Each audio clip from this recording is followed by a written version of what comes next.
Ino ni werari miario ya mucirithania munene David Maraga akiuga ati mutongoria wa bururi Uhuru Kenyatta ni akoretwo ari muhinga hari utungata magoti-ini thutha wa gukorwo atekirite thairi ya guhitukia jaji matanyihire 41 aria mamurirwo no miario no riu nitungitio mung'ethaniro muhiu ni munene wa watho. Important to clearly and categorically state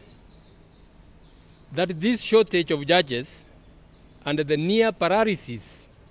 of court operations has been caused by the President's refusal to swear in the 41 judges recommended by the Judicial Service Commission in July 2019 for appointment. His Excellency the President will not abdicate his role as head of state and government to appoint persons with a questionable record to serve the nation in the solemn role of judge. Ndumiriri-ini kuri andiki a mohoro Kihara augire ati miario ya Maraga ya muthenya wa ira irani na muoroto wa kumuhura ta mundu kiumbe na ningi akiuga ati maundu maria arateta iguru wamo mari igoti-ini na uguo ndanahe igoti ihinda ria kurikia mutaratara ucio mbere ya guikia mateta. The Constitution, as the two multi-judge court cases held, requires you to appoint judges recommended to you by the JSC, which you have refused to do. Of particular concern is the fact that these emotive and highly charged public attacks by the Honourable the Chief Justice have now taken a decisively personal slant. The Honourable the Chief Justice is openly commenting on the relative merits and demerits of cases involving the executive, which are still pending in the courts.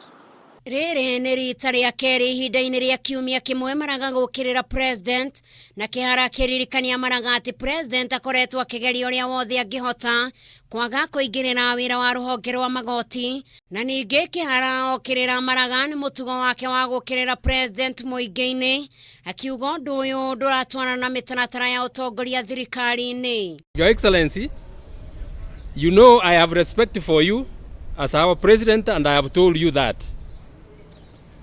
You also know that I have, for a long time now, unsuccessfully sought an appointment to discuss this issue with you, leaving me with no option but to raise the matter through this public statement. This is not only a serious breach of established norms of government, but is also a puzzling move given the direct line of communication that exists between the Honourable the Chief Justice and His Excellency the President. Ilikuwa ni kutoa wito kwa rais kwamba vita hivi ambavyo tunaviona kati ya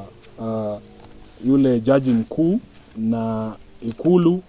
na executive nzima si jambo nzuri kwa Wakenya, kwa sababu wale Wakenya ambao wanatafuta haki ndio wanazidi kuathirika kutokana na vita hivi. Na riu Ndugamano eno gatagati ka honge igire cia thirikari ikirituha na makiria murutire wa wira na kuri ruhonge rwa igoti ikionekana gukorwo ario gitumi kingi ya guthie na mbere na kuongerera macira maingi maria makoretwo magoti-ini mategutuithanio mwihoko riu ugitigara ati Ndugamano eno ni gwetherwo kihonia. Ngiribotera Kameme TV, njitagwo Njeri wa Wambui.